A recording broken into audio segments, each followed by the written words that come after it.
It's Wednesday on Your View. Welcome to the show. I am Tokpe Mark Odige, and with me, as usual, are my co-host Obiajulu Bisi. How are you doing? I'm doing well. You're looking beautiful. Thank you. We are all looking beautiful. Exactly. As always.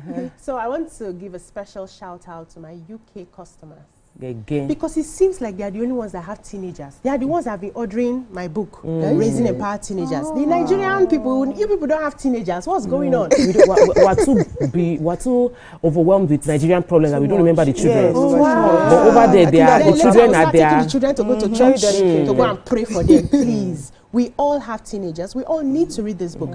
Many of them that reach out to me in Nigeria, they will say, hey, I want to buy that book for my son. I say, the book is not for your son, man. It's for you to read. Hey, and me go read them. Yes. So you go read them. You read it, then you walk with your children. That's what it is. The book of mental health as well. It seems like it's only UK people. We have more issues, more mental health issues in Nigeria.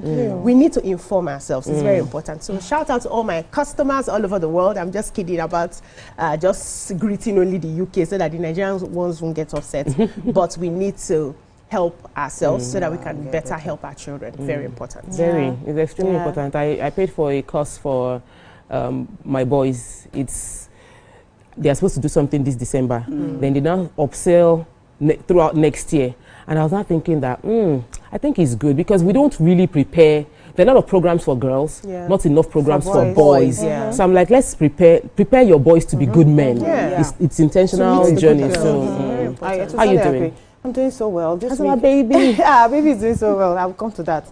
This week, I truly experienced the gift of good friendship around me. Sweet. Shout out to BC. My fridge is filled up with food since I gave birth. No, I just have to appreciate people around me. And then this week, one of my friends just called me and said, I don't want you to even stress yourself today. Take this money, buy whatever you need. Thank you so much. I'm telling you, thank you so much.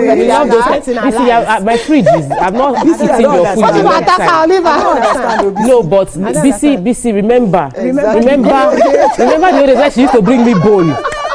Super big. Yeah, big girl. No, but I had to appreciate her, appreciate my friend Bettina Willie. Another one just said, because I said I was going to make more money, and she was like, no, don't stress yourself. I'll send you money. Buy something for the house, and then she sent it. Thank you so much, Miriam. Hi, Mama. I appreciate you. And today I cried like a baby. What happened? 2 months has ended. My mom has finally gone back home. She has been around helping me with the child, with the baby. And she left this morning. I cried. I was like, oh my God. No matter how big you are, couldn't do anything. No, like every other thing. 2 months. She has her own house. No matter how big you are, you always need your mother's warmth and care. Thank you so much, Mrs. Rachel Egamusoy, for taking our time to help me, to support me. We love you, mommy. Don't worry, you will stay long enough. This baby you have taken care of will take care of you. Amen. You will be long enough to enjoy the fruit of your labor. Amen. How you doing? I'm doing very well. So yesterday was my son's birthday. He turned 13. Yay! Everybody is still, we are all teenagers in your house now. Honestly, Khalifa Oyibo, happy birthday, my lovely boy. You know, he majored this, and when I asked him, I said, what do you want? Of course, his video game. And again, his same date with my younger brother, one of my best brothers, Abubakar Bashir Shehu. So happy birthday to you. And then on the other side, we lost one of these Indian actors. Hey, you attack me. I like to watch Indian movies. Yes, that's style. Watch my age, you know what Indian movies. We lost one of our favorite actors, Dramendra. I don't know if you remember Dramendra. Oh, I've heard about him. I don't know if we're growing up. I watched it recently. Sholay. Yeah. Sholay, He acted with Amita Bacha. Yeah, so are you going for the burial? Don't patronize that you are seeing here. You are going to India. Amen. How are you doing? I'm doing great. Like this self-development journey. So yesterday and today, the New Year Adesoya Leadership Bootcamp. I was there yesterday, and Fela Dorotoye spoke. Of course, Dr. Niyi Adesoya spoke. Pastor Ago Eruku, Tayo Adiatu, CEO of Torcan Energies, then the current one of the GMs in NNPC subsidiary. It was the title is Leadership Epiphany. So it was like an epiphany. Like one after the other, your head is just like, hey, oh, Jesus, I never start to, hey, Jesus, what are we doing? Hey, Jesus, 7 years time. What's the legacy? The past is gone. What are we going to say? Anyway, when we leave those kind of places, you can expect that we're very gingered. I'm going there again today. Online? It's there. When you see the price, you will think about it again. We'll take a break. The investment, self-development is expensive, but the best investment you can do is to build yourself. Up here. It would pay you for life. When we return, we go into the newspaper. Stay with us. We'll be right back.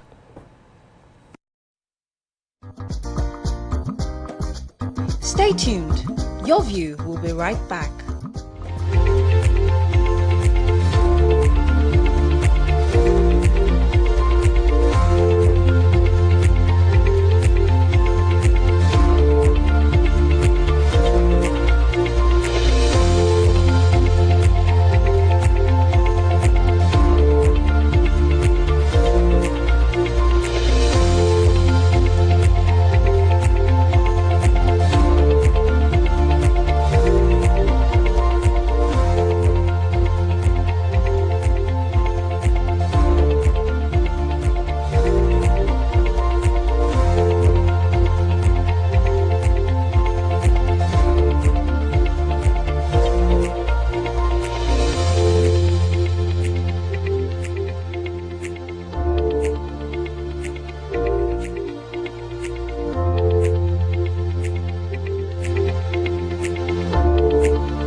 Welcome back and thanks for staying with us. So we'll be starting our front page review with The Nation. Major headline, convention, another court order throws PDP into disarray.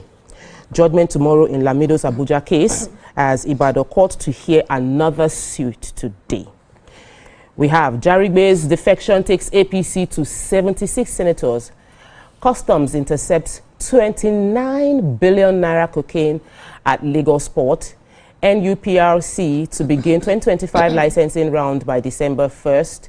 APC to Adeleke cuts down on partying. Focus on governance. And in other news we have why state police is inevitable by Ubasani. And capital gains tax for review, says Edu. Weekend military officers clash over land. Eagles boycott training over unpaid bonuses as 6 female defense ministry directors kidnapped. Really sad. DSS arraigns man over coup call. So what story are we going to be starting with? Let's start with the customs. So the Nigerian Customs Service, NCS Port and Terminal Multi-Services Limited, PTML, Command Lagos had intercepted a major cocaine shipment valued at 29.4 billion smuggled from Freetown, Sierra Leone. They said the 1-ton consignment, described as one of the most mysterious cocaine seizures in Nigeria's maritime history, has been handed over to the National Drug Law Enforcement Agency, that's the NDLEA, for further investigation. So the PTML area controller, Joe Anani, disclosed this to reporters in Lagos, and he said the discovery followed a prompt report by the PTML terminal operator who noticed suspicious package in one of the 39 empty containers meant for export loading. According to Anani, the 20-foot container had arrived from Sierra Leone and was flagged during a routine disinfection exercise. The terminal operator alerted the command immediately, and a joint examination was conducted alongside officers of the NDLEA, Department of State Services, DSS, and Police Anti-Bomb Squad, and also other agencies. He said during the inspection, 50 packages containing 20 parcels each were uncovered. Rapid field tests confirmed the contents as cocaine, weighing a total of 1,000 kilograms, that's 1 ton, with a duty-paid value of 29 million. 29 million naira. Naira? Yes, in naira.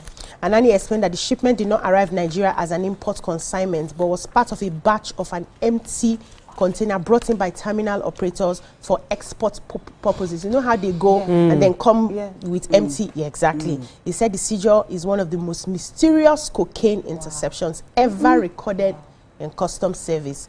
The container had no consignee linked to it, and no arrest has been made yet. Wow.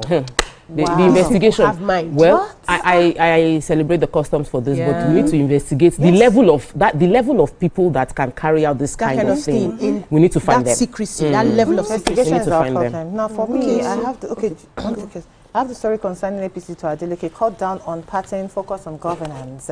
The All Progressive Congress, APC in Osun State, has berated Governor Ademola Adeleke over what they called his rampant presence at social gatherings and events at the detriment of the people's welfare. Now, speaking about this, the chairman, Tajuddin Lawal, said the governor, Governor Adeleke, was using his state resources and to finance his social lifestyle at the expense of the citizens. He made other references. He said, in Uni Osun, students pay as high as 1.5 million as school fees, 600,000 naira accommodation fee, while the same thing is happening in Uni Lesa. Unfortunately, while Adeleke should have settled down to address the plight of the students and people of the state, as a responsible leader, according to him, will do, he is visiting nightclubs, wasting resources that should have been used to fund education and other key sectors in the economy. Adeleke, on the other hand, has replied. He said the party has run out of ideas to actually put on ground amid its single-digit popularity rating. In a statement through his spokesperson, Olawale Rashid, he said, I have judiciously managed state resources with particular target of meeting the crucial and critical needs of the state in health, infrastructure, education, business, financing, empowerment and sports, and the rest of them. He said, go to face your own. Leave me alone. I am okay the way I am. Fantastic. Yeah. Okay, so I have the story from Obasani. You know, they say why state police is inevitable. They said the Kaduna State Governor, that's Governor Obasani, restated his long-standing advocacy for state police by calling for the decentralization of the nation's security architecture. He said this at a meeting at the Nigerian Institute of International Affairs, where the lecture was titled "The Role of State Governments in Overcoming Insecurity in Nigeria." He argued that the decentralization of the security apparatus, especially the police, will enable states to play more active roles in tackling insecurity in their respective boundaries. He also said that the federal government alone cannot secure Nigeria. States must take proactive roles in protecting citizens, fostering inclusion and driving development that underpins sustainable peace. He also said that when he served as a senator, that he sponsored 3 bills seeking the decentralization of the policing and strengthening of national security governance, but that the bill was passed by both chambers of National Assembly, but it stopped at the Joint Constitution Review Committee in 2019. So he's now saying that he's now urging the National Assembly to amend the 1999 Constitution to give states authority over policing under strict regulation. And let's see how that goes. I have a really sad story. It was the fact that 6 defense ministry directors were abducted. So these 6 people were on their way from Lagos to Abuja. They were kidnapped. They were going to write their promotional exams in Abuja. And while on their way between Kaba-Lokoja Highway, they were kidnapped. The Association of Senior Civil Servants of Nigeria expressed shock over the incident, that they've already clamored that the Federal Civil Service Commission should conduct exams for civil servants in their states, that the roads are dangerous. There's insecurity. Why should people have to travel from state to Abuja because they want to do their promotional exams? These 6 people work with the Ojo Command Secondary School, Ojo Barracks Command Secondary School, and the 6 of them right now, that their names were listed. Of course, they said they were going to do everything within the power of the defense to find them and rescue them, but the core of this is they didn't need to be on the road if they did not want to go and write promotional exams. So let's write promotional exams within the states where you are, so that you don't travel from states to states. Let me just read the headlines of Daily Sun and then we'll go on a break. Major headline: military will defend Nigeria's sovereignty. That's from the Army Chief.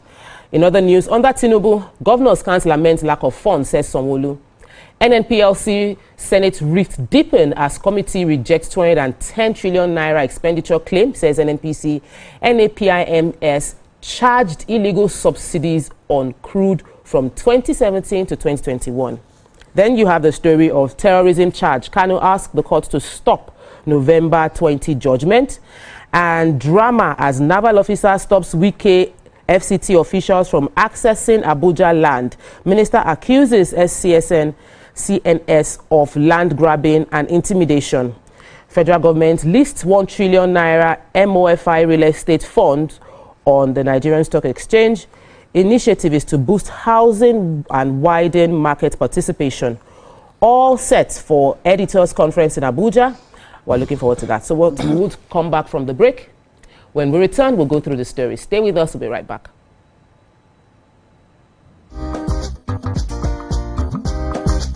Stay tuned. Your View will be right back.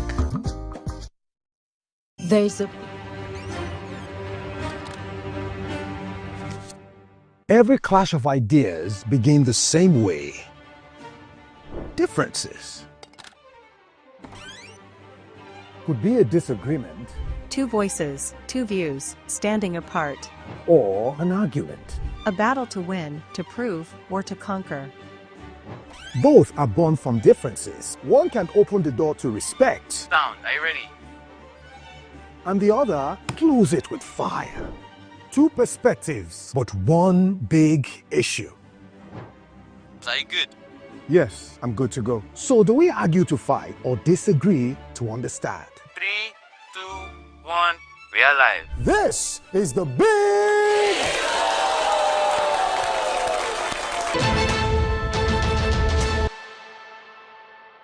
Think fast, play smart, win big. We Cash, the game show where every contestant gets the opportunity to win money.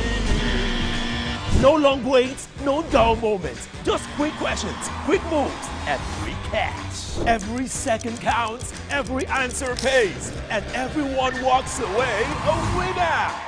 Are you fast enough for quick cash? Scan the barcode on your screen and you just might get a chance to take your shot at instant fortune. Quick Cash, showing Mondays and Fridays on TVC Entertainment.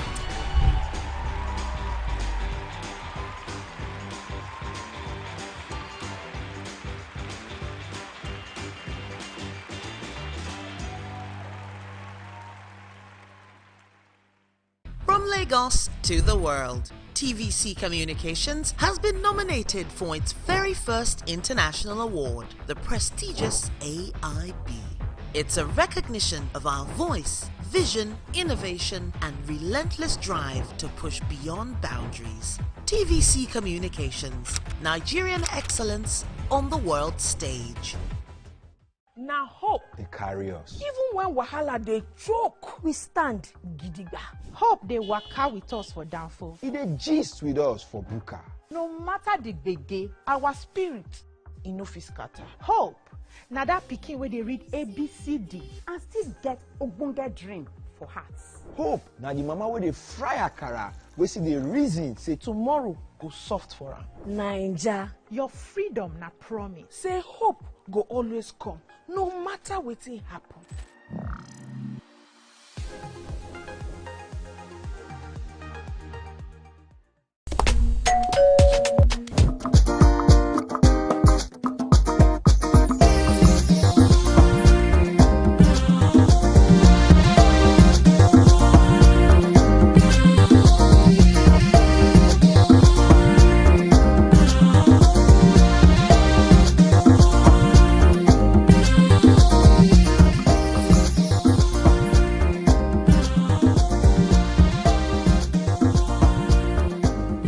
Welcome back and thanks for staying with us. So we're going to start with the Sun. Yeah, moving to the Sun. There was a dramatic confrontation in Abuja yesterday as officers of the Nigerian Navy reportedly prevented the Minister of the Federal Capital Territory, FCT, Nyesom Wike, and his team from accessing a construction site in Gaduwa district, which the minister described as an illegal development. So the incident occurred at plot 1946 Buffer Transit Southern Parkway, where Wike, accompanied by senior officials of the FCT administration and security aides, arrived as part of a citywide crackdown on unauthorized land projects. He said that upon arrival, according to some witnesses, the minister met armed naval personnel who had allegedly been deployed to the site to protect the property of the former Chief of Naval Staff, Vice Admiral Awal Zubairu Gambo, retired. The officers reportedly blocked the entrance with a truck, preventing bulldozers from the Development Control Department from carrying out a planned demolition. So despite efforts by Wike's security team to negotiate access, the naval personnel maintained their position, insisting they were acting on orders. Now, the standoff forced the minister to withdraw temporarily from the site after making several phone calls to senior military authorities. Speaking after the confrontation, he condemned what he called an act of intimidation and lawlessness, accusing the retired naval chief of using military influence to obstruct lawful enforcement. And he went ahead to say, I don't understand how somebody who held that position cannot approach my office if he has a problem. But simply because he's a military man, he thinks he can intimidate Nigerians. I'm not one of those people that will succumb to blackmail or intimidation. We saw how the video played out, and I'm sure we'll talk about it later on today.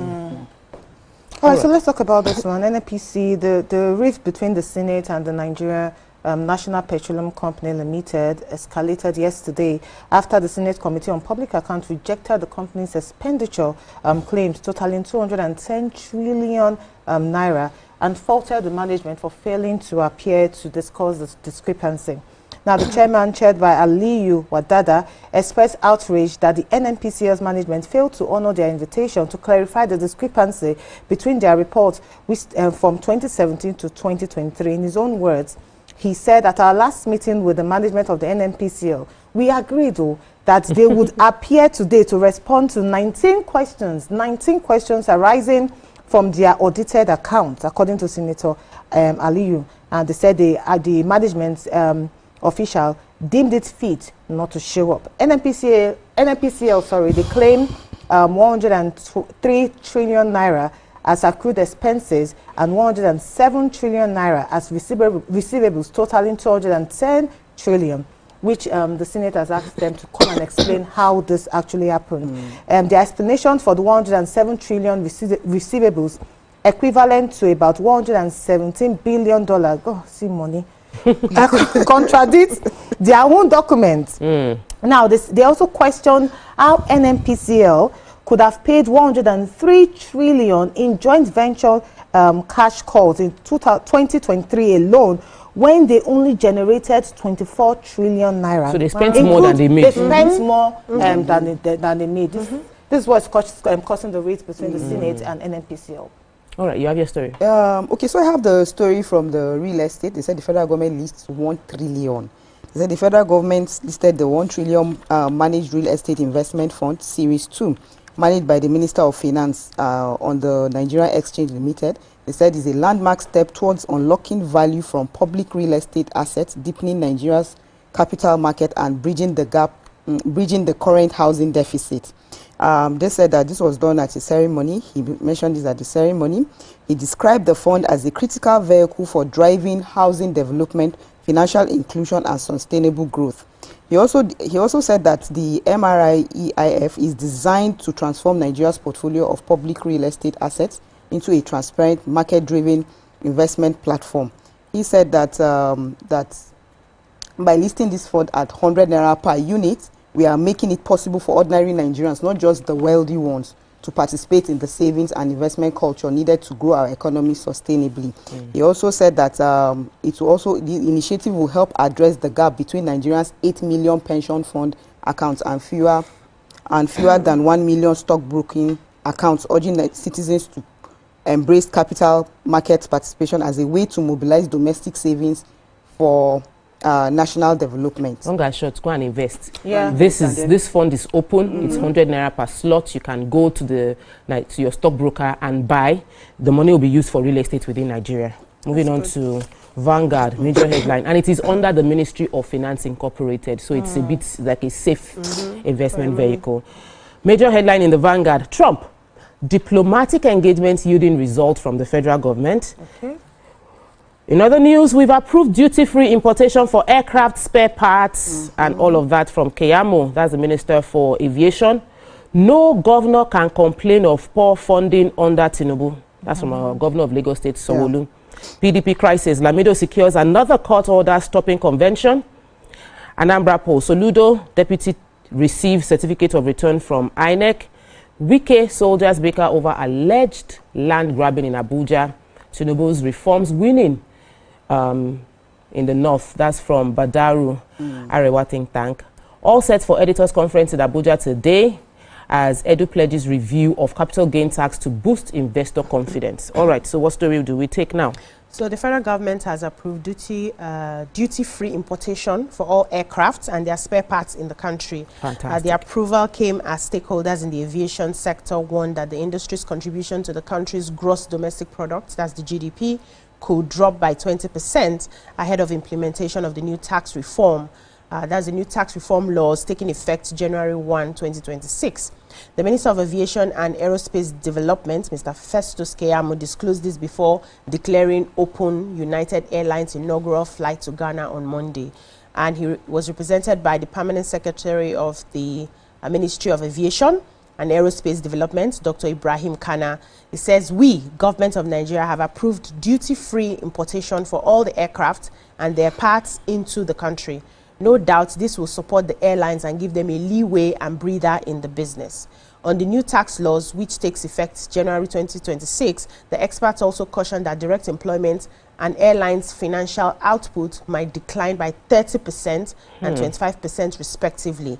So the warning came despite President Bola Tinubu's assurances that the laws were vital to improving revenue generation, enhancing tax administration, ensuring harmony, reducing tax burden on some businesses, and promoting transparency and fairness in how public finances were handled. But with the International Air Transport Association, that's the IATA, they reported that the sector had contributed $2.5 billion to Nigeria's GDP in its 2023-2024 value of air transport to Nigeria's economy reports.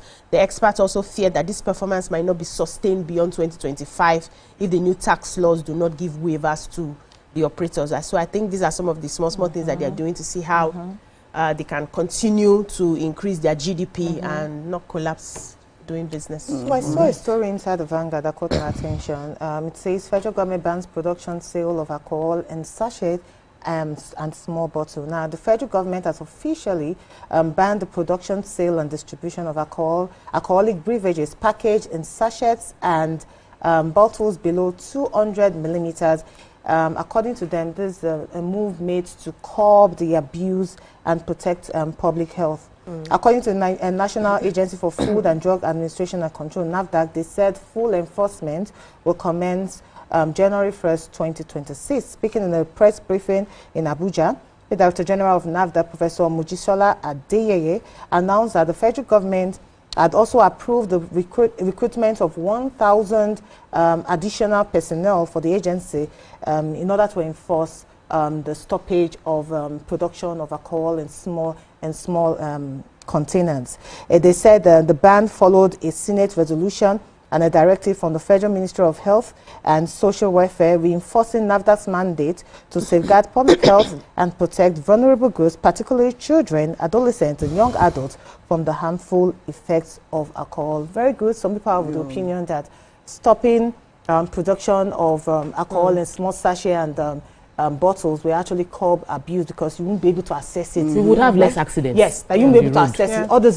trailers. Yes. We would have less accidents. Okay, so I have the story where I particularly like this story. They said no governor can complain under this administration. They said the governor, that's the governor Babajide Sanwo-Olu of Lagos State, declared that no state governor or council chairman has any reason to complain of a lack of funds, noting that federal allocations to subnational government has significantly increased to support development. He said this at the Arewa. There was this Arewa think tank community that happened at the Arewa house in Kaduna. He also said that he said in his keynote address, he commended the Nigerians for their resilience and optimism despite decades of challenges, noting that the president's fiscal reforms have transformed the financial outlook of states and the local government. And he said today the story has changed. He said ask any state governor or local government chairman and they will tell you just how much revenue has increased under the watch of the president. So there is no reason why development shouldn't happen in such states. He also described the renewed hope agenda as a bridge building framework designed to unite Nigeria's diverse regions through equity, reform, and inclusive growth. All right, that's all we can take on front page review for today. We'll take a quick break, and we come back, we continue with the show. Stay with us, we'll be right back.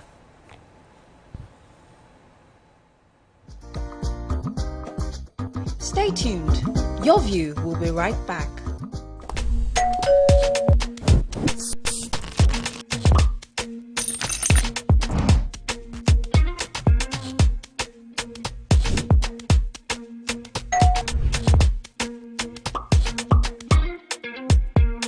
In 3, 2, 1, we are live. Welcome to E-Splash. I'm on the black carpet, and of course, it's Jubril of Lagos. Well, that's it on Socialville. When I say, I dare you. You already have Destiny Helper. I know that. I go shoot out for you. You already know, guys. E-Splash can be the best of entertainment, the best of energy, best of everything you need to get your day going. It's E-Splash every weekday from 12 p.m. to 2 p.m. on TVC Entertainment. You guys, this was the gist about Irasta and Rema now. You day wine. It's all over my FYP, but me I don't know sha. Cause fake blogs yakpa. And if you ask me, it's giving sauce. Listen, I just checked the new TVC Entertainment WhatsApp channel like right now, and they just dropped the update. Are you for No cap. I've actually been noticing those guys. They're always on it 100. Like they always post the gist before anyone else. Me, I love them oh, and that's on periods. Like I just aligned with them like last week, and they've been dropping back to back. Facts. I love how it's straight from the source. No cap, no fake news, just pure entertainment. I low-key feel like an insider right now. I know, right? TVC be cooking. Real talk. It's like Gist Express, premium gist on cruise mode. Always first, always next. Clock it. Clock it. You know what, guys? I just joined. Active. Jess is right. What you're trying to say to you is, for your premium entertainment content, scan the QR code on your screen right now to join the TVC Entertainment WhatsApp channel.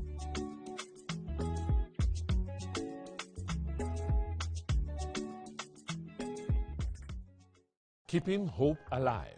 We are the drumbeats that refuse to be silent. Even when the rhythm falters. We are the green that refuses to fade. And the white that dares to shine. Hope is not a stranger here. It lives in our markets, our music, and our streets. Every dawn in Nigeria is proof that tomorrow is still worth fighting for. Hope is a child in the classroom, eyes wide, with dreams bigger than walls. Hope is the farmer planting seeds in faith, believing in rain and harvest. Hope is the youth unafraid to rise, rewriting the story of our tomorrow. Hope is us, millions of voices refusing to give up on the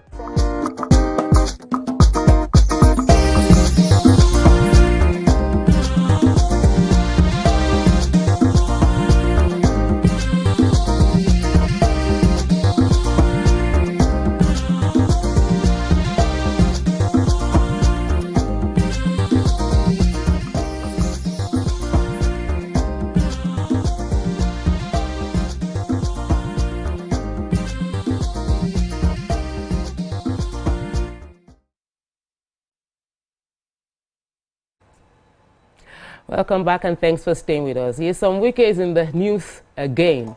A dramatic video has emerged showing the Federal Capital Territory Minister in a fiery confrontation with a military officer over an alleged land-grabbing incident in Gudua District, Abuja. Known for his controversial style, Wike confronted the officer, accusing him of illegally taking possession of a land tied to a former chief of naval staff. The officer insisted his actions were lawful, but the exchange quickly escalated into a tense war of words, with Wike calling him a very big dash. We cannot use that kind of word on television. And the officer refusing to back down. This confrontation is more than just a clash over land. It highlights Wike's confrontational approach to governance. So we ask, does Wike's fiery confrontational, controversial style help enforce the law? Or does it create unnecessary drama and division? Are such public, effective The public showdowns, are they effective governance or just mere spectacle? And when a minister clashes with a military officer on live video, who bears the real burden of accountability? Is it the officer, the official, or the system itself that created this? What do you make of the conduct of the officers? And what's your take on the heated scuffle that took place? We'd like you to join the conversation by calling us on 020-1634-2013, or you can also call us on 090-24163440. You can tweet to us on x.com, hashtag your view on TVC, tag at TVC Connect so that we can read your tweets. We're also streaming live on YouTube at TVC Entertainment. So watch and comment there. We'd love to hear from you. Well, Wike is used to this kind of drama. He's a very dramatic person. He's a very controversial. No, not say controversy. He's a very confrontational person. He's someone that if you do something I don't like, I will face you. He also does it personally. So it's not like he would send somebody to come and deal with you. He would face you head on. So I wasn't shocked about the confrontation. However, the real question that worries me is, who should we blame? Should we blame the officer? Some applauded him, some blamed him for standing his ground, obeying the last command. Should we blame Wike for watering down the position that he has? This is the minister of FCT. He's equal to the governor. He's like the governor of Lagos State showing up here and them saying, no, you cannot enter. And then you start entering back and forth, you know. So for me, when you find yourself there, shouldn't he just have stepped away and felt like, okay, let's follow other processes and not water down that position? And should it be the system that will blame for creating this kind of thing? How do we resolve this to avoid it happening in future? Okay, so first of all, for context, so that people will understand what exactly happened, the Minister of the Federal Capital Territory, that's Wike Nyesom, had gone to Gaduwa District, Abuja, and he was there to inspect a development on a parcel of land, plot 1946, Gaduwa, which he says has no valid allocation. There's no title, there's no approval, according to his office. And development is taking place there. And development is already taking place. So by the time he got there, armed military personnel, naval officers had blocked the entrance. They put their truck there, did not let anybody in. And they said they were acting on orders from the former chief of naval staff, Awal Zubairu Gambo, who was linked to the land. Maybe he's the one that owns the land or was linked to the land. And so Wike lost it. Now, Wike, like you rightly said, has a confrontational style of leadership, which we all know. And there's a flip side to that, because he is, if according to what his office is saying, that land is not legal, he has a right to go there and order the demolition or whatever they want to do there. He has that right. But, you know, there's something they always say, let your good not be evil spoken of. If he had conducted without being confrontational, holding the law and the institution, and we come back, we are going to either see in court, we are going to have that, either come to my office to answer, bring your papers, let's have a conversation. Then we will hold him well and say, hey, that's the right thing to do. But because in his nature, he does a bragado style of leadership. You do me, I do you. You attack me, I attack you. You give me, I give you. Many people will now misconstrue it that this is supposed to be a leader who should know better, right? And now forget that he was probably on his rights by trying to enforce the law. There's a law. Since Wike got in, he's a very performative minister. He has been working.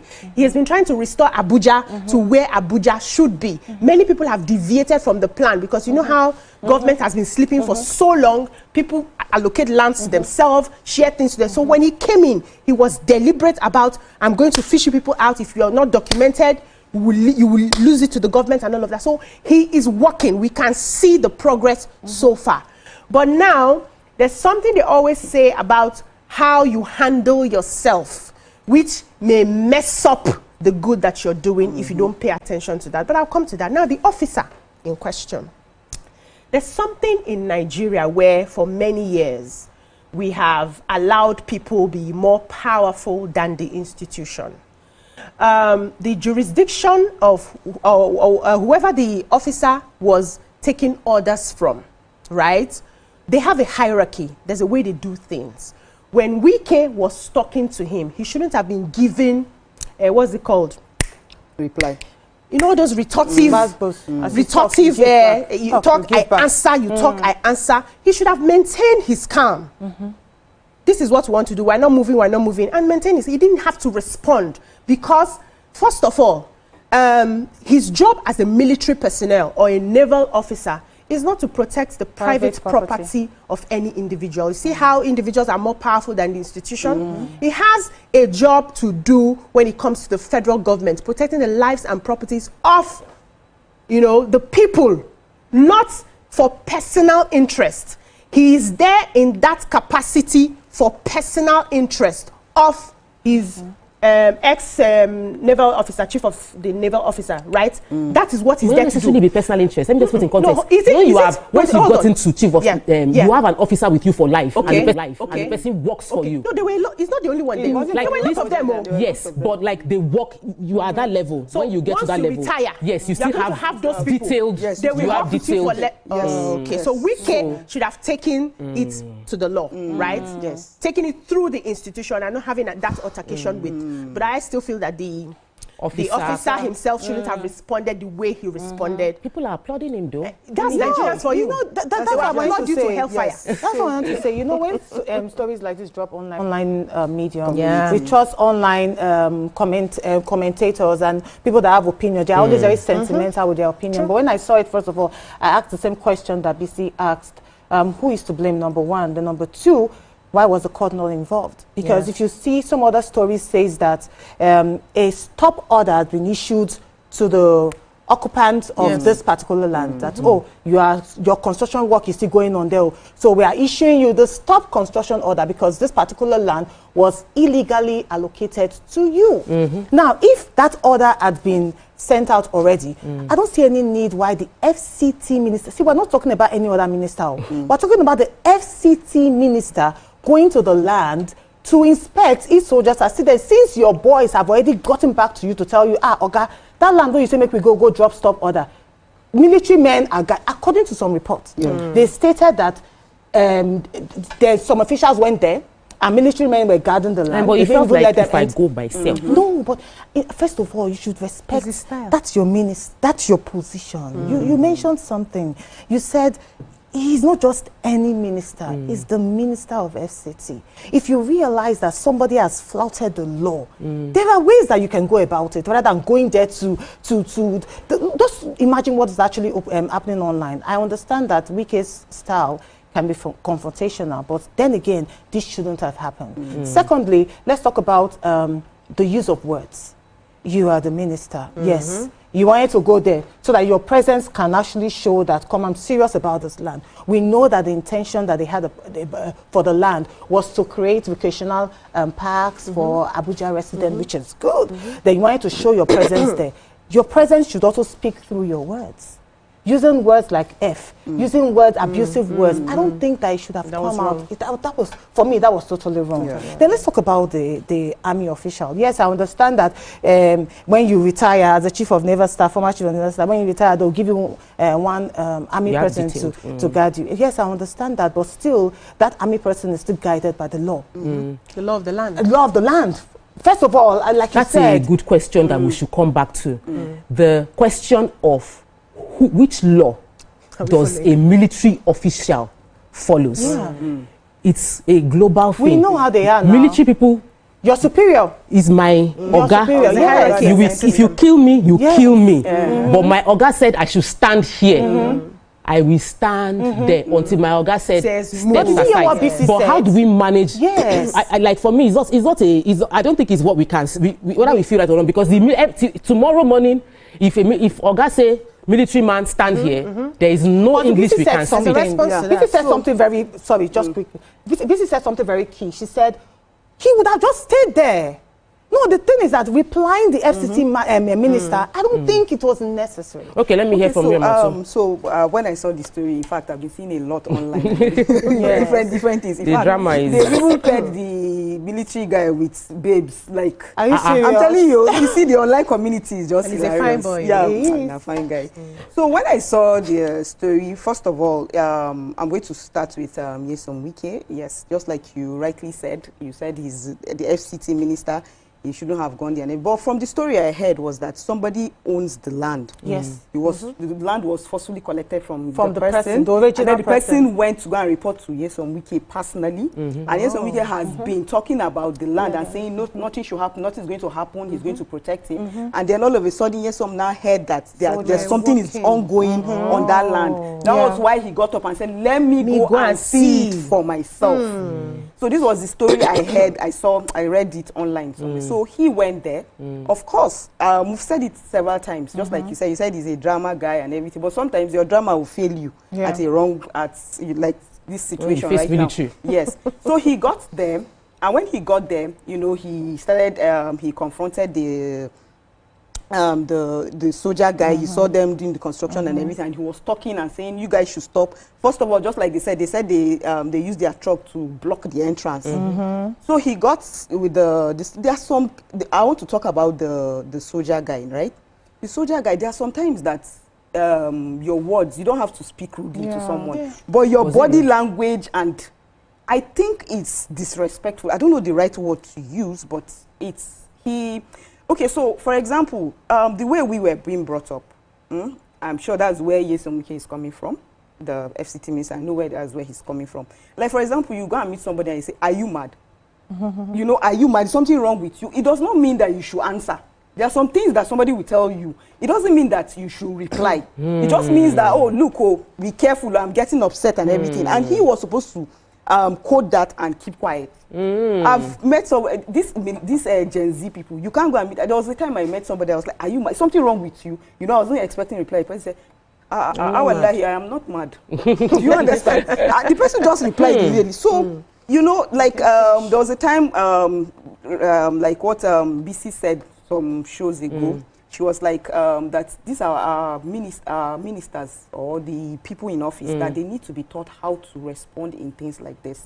So there's nothing wrong for him to have gone there to go and check it. But of course, his reaction and the way he reacted to the whole thing shouldn't have happened. He should have gone back, you know, to evaluate things and then use the law and then get to the guy. So the guy was rude. To me, he was a bit disrespectful. He shouldn't have replied the FCT minister, and he was saying that you will have just, like what BC said, you will have just stood his grounds and said, look, I am here because my boss said I should do this. And then ask for the boss's number, name and something, and then go to Wike will then deal with the person. We'll take a break now. When we return, we'll discuss who was rude first and who was rude last, and if two wrongs make it right. Stay with us, we'll be right back.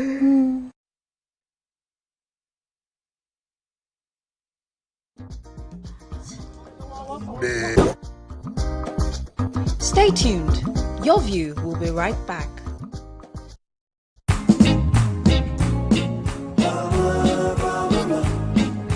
Mama maliciously good. Maliciously good. Now I can tell you any day that everything tastes better. It's Bama. Maliciously good.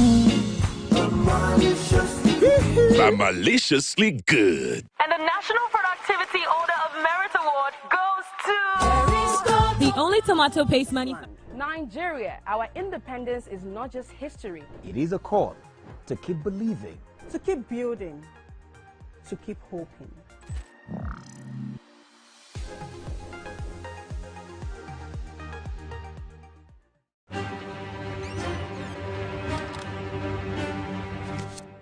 Every clash of ideas begin the same way. Differences could be a disagreement, two voices, two views, standing apart, or an argument. A battle to win, to prove, or to conquer. Both are born from differences. One can open the door to respect. Sound, are you ready? And the other close it with fire. Two perspectives, but one big issue. Are you good? Yes, I'm good to go. So do we argue to fight or disagree to understand? 3, 2, 1, we are live. This is the big...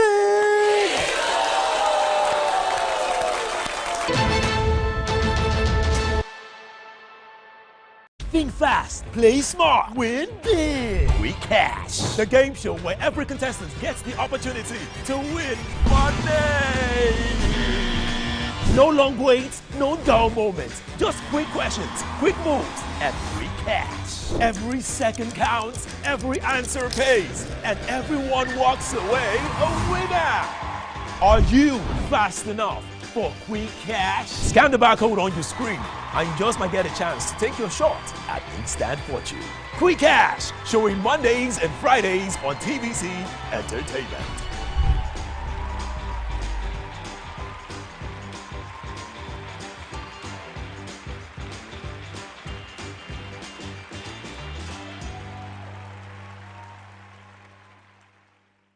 From Lagos to the world, TVC Communications has been nominated for its very first international award, the prestigious AIB.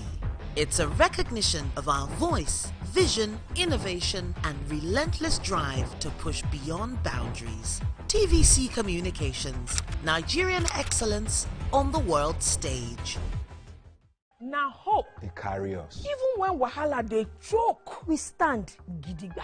Hope they waka with us for downfall. They gist with us for buka. No matter the gbege, our spirit in no fit scatter. Hope now that pikin where they read ABCD and still get ogbonge dream for hearts. Hope now the mama where they fry akara, we see the reason say tomorrow go soft for her. Naija, your freedom na promise. Say hope go always come, no matter wetin happen.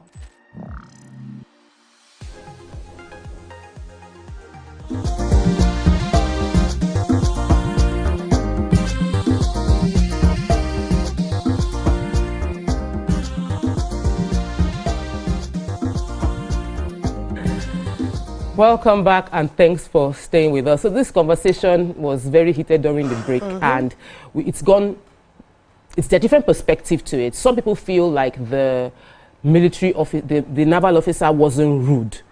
He stated his opinion in a way that we are not used to.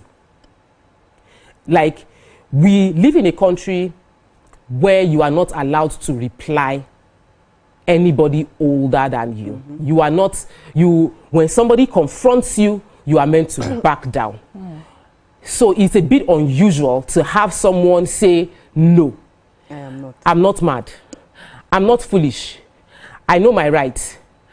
I'm on the order of my boss. I'm meant to stay here. No, sir, you cannot go in.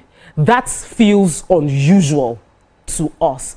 And many young people who have felt heavily oppressed by people in power felt happy that this man stood up to the Minister of FCT. They felt like, yes, this is what we're saying. Because you are the minister does not mean that you should come in and get away with whatever you're doing. And it reminded me, because he mentioned it, that the governor, it happened to the governor of Lagos State. It was our estate.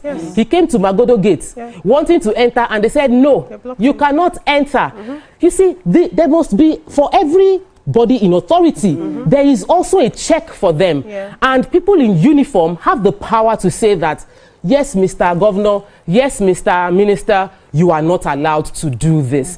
How do we manage our culture, which says that we must respect, and the position of authority, which says I must manage this role? I'm sitting down here not as your younger brother, but as a military officer who has been giving orders. Yeah. So let me start by saying that Wike was wrong for the words that he used on the military officer. He was right in enforcing his constitutional, institutional rights, the legality of the place. That's what his job cuts out for him as a minister, and he has done it in different places. So he went there rightfully. If he, the words come out that that place was illegally gotten or whatever it is, he was doing his own job. The officer was doing his own job. Now, what I'm saying is, we understand that the military has a lot of discipline embedded in their training. A lot of discipline. When you're in that uniform, there are certain things that is expected. It's just unfortunately that we're living in a banana island where people can do anything and get away with it. But if you follow the tenets of the military, right, when they're in uniform, there's a conduct that they carry. I am saying that in responding, you can say, I'm not moving, this is the directive that I have, and then keep quiet. And he's raining all the insults, and you ignore him. You are standing there, you are not moving. You keep quiet. Nothing will happen. The reactions that people are having will be different. In fact, they will hail him more because they say silence is golden because of the uniform that you're wearing. It doesn't take anything out of you not to respond, not to give it back. So there's a way you may not insult somebody, but the way you are responding is giving that combative energy. And that was what our guy was feeling, that was now making him vibrate the more. So he was wrong by using those words on an officer. First of all, he did not respect the uniform that young man was wearing, which is a problem we have with our institution here, where we don't respect uniform. So he plays out in that. We will hang him for it. But in the response of the officer as well, he should have remembered that I am on uniform. I will just state what I need to state, and I will not give him that energy. I'll just stand firm in my own ground because I am in uniform. They have that training. And we always applaud them when they come out, showing the sort of discipline that they have. That's what I didn't see. Welcome to the show. Good morning. We have a caller from Lambe. Hello. Good morning, the studio. Good morning. God bless you. God bless you too, Mr. Sunday. This is Pastor Sunday Ademosu from Lambe, Ogun State. Yeah, welcome to the show. Yeah, God bless you. Firstly, let's appreciate the ministers. How many ministers do we have in Nigeria that can stand and face the power that be in Nigeria? That's number one. Number two is this. How many lands the militaries have used their power to acquire illegally? And you have said something. There is something behind the thing that you have not seen that generated to this level. You understand? And concerning the officers always act basically on the command given by them, by their boss. And it's a pity that our ministers was not able to control his emotional whenever he was angry. You know, the word he uttered has downgraded him as the ministers of FCT, capital of Nigeria. So he don't suppose, you have said he's supposed to go back to the office and start again from there. And he knows what he's supposed to do. Instead of confronting, obviously we can see that he was seriously angry because of the age of the officers to him. And the way the officers responded, it doesn't show God gives him a due respect as a minister of FCT.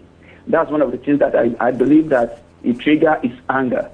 But on a more serious note, how many ministers, if we want Nigeria to be great, we need to stand on some people's toes, the power that be.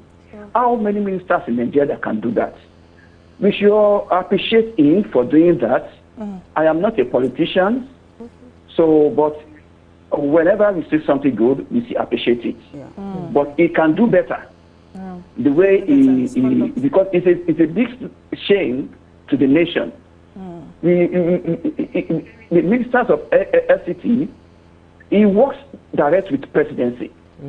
So whatever happens there, it happens to the presidency indirectly. So my own is this: the minister is supposed to do more, and no one is greater than the government. Thank you so much. He's the former chief defense minister. Naval staff. Bigger than the Nigerian, the government? No. So from my own perspective, he has done well, but he can still do better. So there's always a room for improvement. And concerning the officers, thank you so much, sir. So I want to say something. That's a different perspective. Interesting. Okay. So I want to say something. First of all, like when I started my own opinion, I said that if you look at the issues surrounding this land, they said it was illegally obtained. We know that some of the rules that has been put on ground by the FCT minister is to revoke some of those lands that have been illegally acquired and then turned them into recreational parks for Abuja residents. And we also know that, according to according to the information that we had, some lapses were given to landlords, like they give them 2 weeks notice, provide the appropriate documents that you legally acquired this land. First of all, they said that no basis on that. There was no legal document to claim that that land belonged to the former chief of naval staff. That's aside. Now, BC mentioned the army officer wearing the uniform. I feel that the FCT minister too wearing a uniform that we might not see visibly, but he was wearing the FCT minister's uniform. And that should command a lot of decorum, that should command a lot of poise from him, and that should also command a lot of comportment as regards to how he projects himself. When I watched that video, I was crying. I was crying because this is the minister. No, internally, not that kind of cry. Because this is the minister. There are some words that I should not even hear that he should proceed from the mouth, his mouth at all. It shows using insulting words. It's not the first time. Yes, it's not the first time. Let me take this call. Mariam. We have Mariam calling to the show. Welcome to the show. Good morning. Good morning, beautiful ladies of you. Good morning. Good morning. Okay, so I thank God that you people took that break when you did. You know, I just felt that you needed someone to, I needed to just stop behind this thing first and then come back and be more ready for this. You see, sometimes I feel like we are politicians, too much power to have. Oh, we're struggling to hear you. Hello, can you hear me well? It seems better now. Okay, so here is a politician first and foremost. I will give them too much power than they deserve. He's appointed by the president. We understand that. This is a young officer, a commissioned officer of the Nigerian Navy.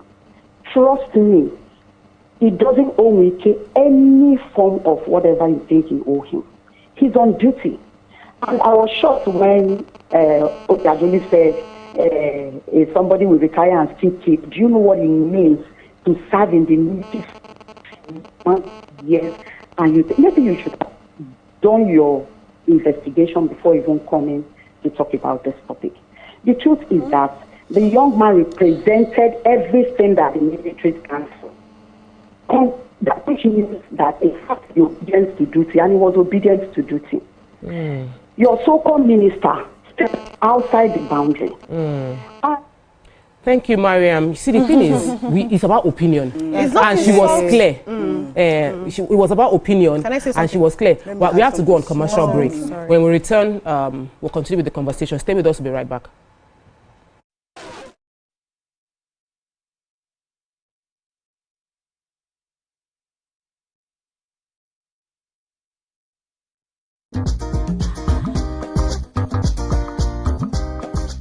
Stay tuned. Your View will be right back. The Renewed Hope Initiative RHI presents the RHI Green Nigeria Challenge. Go green today for a greener tomorrow. This national competition is in 3 categories. The household category is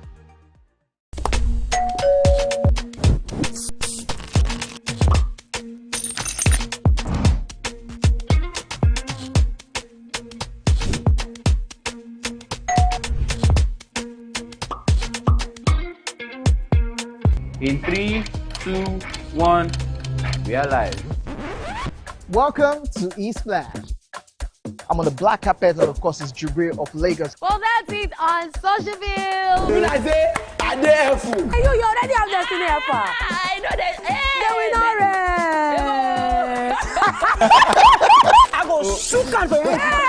You know, guys, East Flash give you the best of entertainment, the best of energy, best of everything you need to get your day going.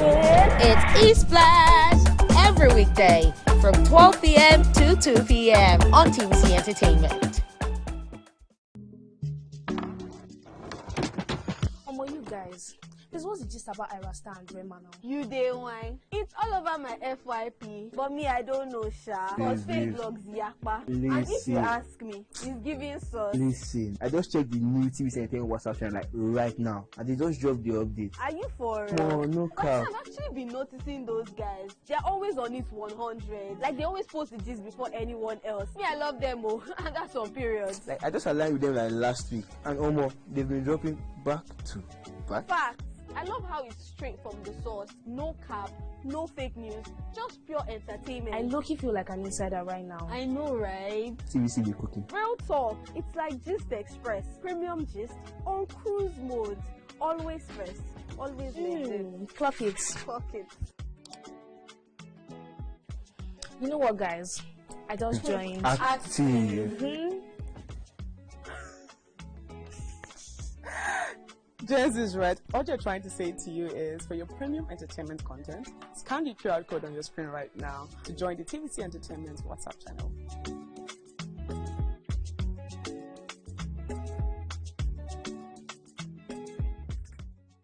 Keeping hope alive. We are the drumbeats that refuse to be silent.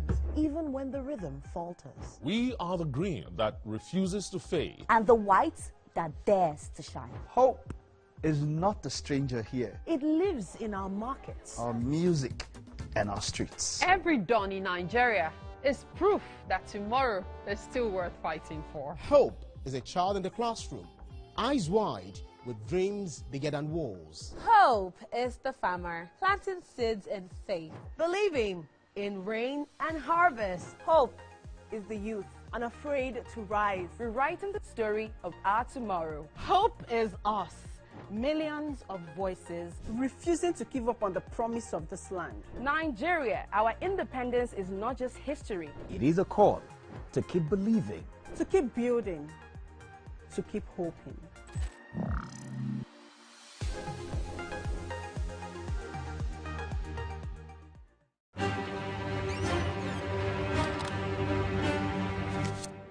Every clash of ideas begin the same way. Differences could be a disagreement, Two voices, two views, standing apart. or an argument. A battle to win, to prove, or to conquer. Both are born from differences. One can open the door to respect, Sound, are you ready? and the other close it with fire. Two perspectives, but one big issue. Are you good? Yes, I'm good to go. So do we argue to fight or disagree to understand? 3, 2, 1, we are live. This is the big...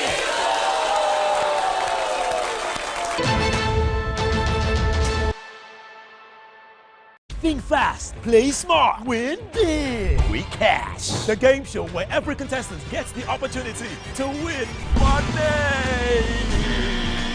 No long waits, no dull moments. Just quick questions, quick moves, and free cash. Every second counts, every answer pays, and everyone walks away a winner. Are you fast enough for quick cash? Scan the barcode on your screen, and you just might get a chance to take your shot at instant fortune.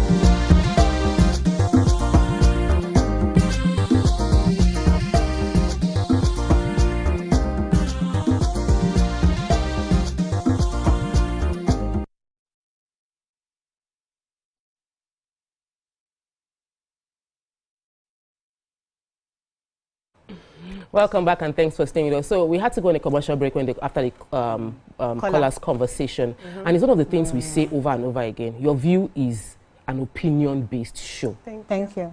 So everybody can say their opinion. So the caller can say her opinion and say, I don't agree with Obiajulu. Simple. She did her research Stick to before that. coming on the show. You don't agree with her. This, you see what this conversation we're having is part of what caused some wicked drama. You come there feeling like, as I have shown, as the minister of FCT, all the doors should fling open, everybody should drop their hands and let you walk in. And they say no. It becomes a problem. And then you cannot handle the objection to your opinion and your person. Leadership is to see that kind of scenario, say that, okay, before this degenerates, I will step out of this place, go back and the appropriate authorities. Deal with the situation in a way that it is uncontroversial. You cannot, you won't insult me, you won't denigrate my position. You will not bring shame to my to the stool I occupy. But when that conversation happened, it's in character with Wike, but it doesn't speak well of the stool he represents. Many of us Nigerians, please can I respond? Many of us Nigerians behave the same way. Yes. Once somebody does not so say if what somebody you want, does not say them. what you want to hear, you would insult the people. You insult the person. They are insulting me on YouTube now just because I am not saying what they want to hear. If I call you Wike now, you will say Wike. Yes, it's the same thing. Yeah. If you meet an altercation or something that just says no to you, it becomes you cannot handle rejection. You cannot handle that your opinion is not the only opinion available with the billions of people in the world. We see things differently, and I still stand by what I said with my full chest. Both of them are in the wrong. It could have been handled better. I mentioned earlier that Wike should have followed the proper channel. Going there and seeing that, okay, this is what is happening, go through the laws, carry out your documentations, and handle things properly. It's not today Wike started his madness. From the time that he was a governor. Your opinion of what you feel is madness. Yes, that's how he has been, and he's been effectively doing his work. We give him that, but that's his style. From the time he was governor of Rivers State, it's always been bass-bows. That's his style. We understand him, right? So you cannot tell somebody to change. There's an adage in my place, you cannot tell an old man to start using left hand in old age. It's like a new skill. It's like a new skill. It's going to take a lot of time. So as we're holding him, what he's doing, we're also holding the young person. See, insult is not insult till it's directed to you. If you have someone that's your subordinate, for instance, in a workplace, and you are upset and passing on a message, whether it's an insult or not, many of us worked in organizations where your bosses will look at you and insult you. Do you dare respond? You don't. You don't even carry shoulder. You don't even carry shoulder. I'll go leave. But because it's not directed at you, you can easily see it. Sorry, I have a caller and I'm holding the caller. Sorry. Let me hear the. And Ramato has been waiting with our opinion since. And call and order. They would have called and order for that young man to leave. Now that man is standing. Hello, we just sorry. You are just live. Like we just started hearing you now. Can you hear me now? Yes, we can. Okay, beautiful. Just as it is, what I am so happy about is the the FCT minister did a very right thing for him going to that place after when he got an information that what he said did not carry up. That really shows that he is a leader that must shows the way how it's supposed to be done. So for him going there to see those people, normal. As soon as you go there, you saw a military man on uniform.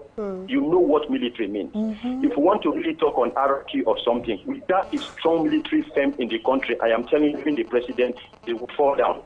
Even the president that we are talking fall down. Sort of power. So by then, as soon as we see that kind of power there, definitely with you, because we are watching behind you, we know that yes, from you and know how to even respect them as well. Hello, young boy, how are you? Fine. You ask him and he tell you, what are you doing here? And you explain. As soon as he explain, why are you here? And tell you that, okay, I am standing by an order of so person. Oh, it is right. If you don't have the number, which I know you have, go back. Then from there, make your call and a command also, and he will live there. Because normally, if you really want to look at how military goes or whatever, the number one person you must call before you can call their commander should be the president. So that is just it. So if the military man should speak on that way, answering that way, that's polite. Because he's a military person and he's trained to be firm and he's trained to be bold. So if that man should stand there and he saw the minister coming, then from there he panicked, start running and whatever, what will they give? What is the sense of even the public watching that we have military in the country? Thank you so much, Godson. Insultingly and wording back. I just look at it that at least he would have watched well so that we ourselves too, we know that yes, we have somebody who is firm. So I look at the fault in the other side, that is provocation. By attacking the military at there, that was where the problem is. Because if we want to really follow it, even the people that were following him behind, you saw the way they were ranting. But that man actually stood up the ground. And he was on the same side and no, I am not. No, I am not. Thank you so much, Godson. I love the way he balanced applauding Wike's move to protect the interest of the citizens of Abuja and at the same time upholding the fact that the military officer has no other option but to obey the command he was given. But Ramatu, you have been holding on for a while. Yes. So I'll just say that I know a lot of people are reacting because this is his style of leadership. The way he does his things. This is the way he reacts when things happen like this, and it's not just the right way. I think this is a wake up call for him to reevaluate and see and be able to balance himself emotionally when things like this happen. When he goes to a place like this, he knows that he needs to understand the environment before discharging this thing that he's forcing us to accept at all times. And I know that himself, he knows that there are times that he will go there and this thing will fail him totally, like in this case right now. This is way of his outburst and everything. Look at the way it came out. It didn't come out. It didn't end well. And you should know when to stop. Like there are times that when you go and you see that Gen Z, when you see Gen Z, I'm telling you, just respect yourself. Because if you're asking some kind of questions, the response you are going to get, you will never like it. Because they are brought up in a different kind of generation, while their generation is the one that you sit down and talk to. While we were brought up where they flogged us. Just like I said earlier, sometimes when you confront somebody and you say something, it doesn't mean that you should reply immediately. And that was where he went wrong. And that was where the guy, that's the soldier guy, went wrong. And again, you could see that he was responding to some of Wike's policemen. Because the policemen were trying to, talk to him, and he was like, I'm a 3-star general. Don't come, Then when he comes to the front of Wike and when he's talking to Wike, you could see that there's that little respect. It wasn't little, there was there was that respect, with him. And let me take Naomi, who's called into the show. Welcome to the show. Good morning. Hello, Naomi. Are you there? Good morning. I do not think we still have now. We lost it. So there's another angle to this conversation that I really like, that I feel we should dig into a little bit more. Is the fact that the idea that the officer standing their ground in front of the minister was sort of inappropriate. They felt like the person that should, at the point in time when you face a high-ranking person like the minister, if the person says something, you should not just stand your ground and hold on. There's also been several issues aside from this particular scenario where military officials have had to confront people in a way that make them feel like, you cannot do this, you cannot act like this. And when we were analyzing it, a lot of comments online were saying that it might be part of the inheritance from our military era, where the word of the military officials is law. Our president is still seen as the commander-in-chief of the armed forces. So the idea that the military, they can't listen to anybody apart from their commanders, how does that protect us in a democracy? So first of all, let me read something here, because when somebody accuses you of not doing research, you now have to go back to what you know and what you don't know. Sometimes many things we do here, we do it because we like to flout the rule of law, not necessarily because it's ingrained in our constitution. So there's this research I just quickly came up with here, which says no retired Nigerian naval officer have officers assigned to serve them for life. So if you're able to get that, it's like an arrangement. It's not ingrained in the constitution that they will as you're resigning, they will follow you and serve you for life. And that was why when I started my analogy, I had to say, it says this is not a standard practice. Retirement benefits for naval officers typically include their pensions, the right to use their rank socially, not personal staff. So because we do it does not mean it is ingrained in the constitution and it is the right thing to do. Why do you think the government at some point called off the, what do they call them? That follow police, the VIPs, told them to return all the police people that work with that, protect them. They are supposed to face, protecting the nation and not working for officers. There was a time it was in the news that I think it was the IGP that called them back. It is not ingrained. Finance. So when somebody says you have not done research, you to go and do research and know the proper thing that is obtainable in the country, not the ones that were found a way to do it. But coming to the question that you asked, which is, who do we take orders from? Let's take a break. Okay. When we come back, it is heated today. Honestly, in a democracy, and we're a bit confused about how to handle military officials when we are in a democracy. Stay with us, we'll be right back.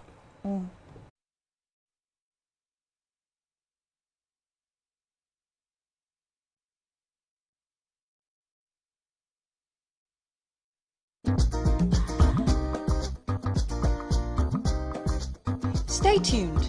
Your View will be right back. From Lagos to the world, TVC Communications has been nominated for its very first international award, the prestigious AIB. It's a recognition of our voice, vision, innovation, and relentless drive to push beyond boundaries. TVC Communications, Nigerian excellence on the world stage. Now hope they carry us. Even when wahala they choke, we stand gidigba. Hope they waka with us for downfall. They gist with us for buka. No matter the gbege, our spirit no fit scatter. Hope na that pikin where they read ABCD and still get ogbonge dream for hearts. Hope na the mama where they fry akara, we see the reason say tomorrow go soft for her. Naija, your freedom na promise. Say hope go always come, no matter wetin happen.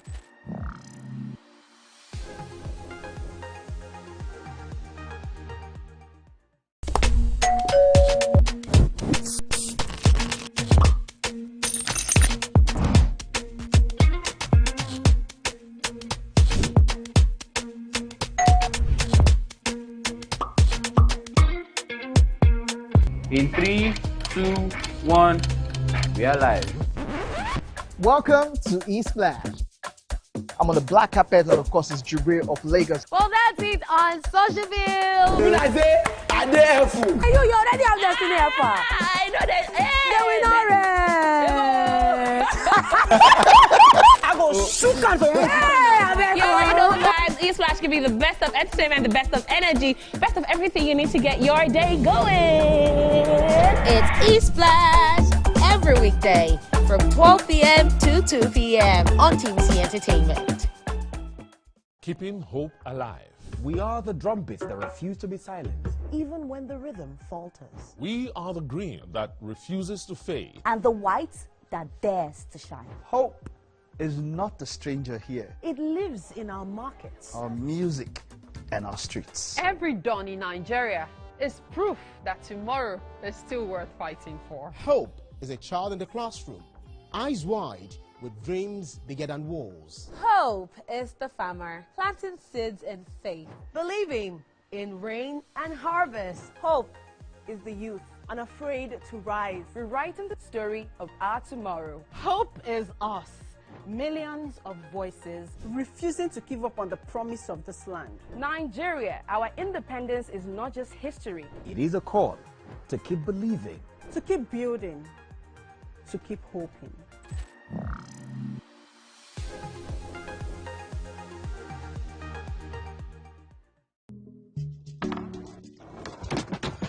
You guys, this was the gist about Ira Star and Rema now. You day wine. It's all over my FYP, but me I don't know sha. Cause fake blogs yakpa. And if you ask me, it's giving sauce. Listen.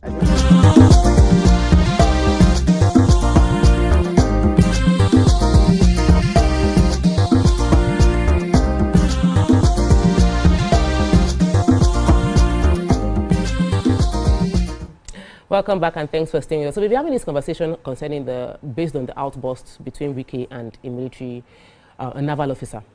And my question was that, how do we relate with military officers who are only obligated to reply and obey the command of their boss in a democracy? So when in a democracy, I feel like democracy is the rule of the people, by the people, we can talk. But we inherited democracy after being in under the military for a very long time with an empowered military. And because of insecurity in Nigeria, we are sort of like, we have militarized our democracy. Everywhere you go, you see, like it's happening. So how do we now manage the military in a democracy? Okay, yeah.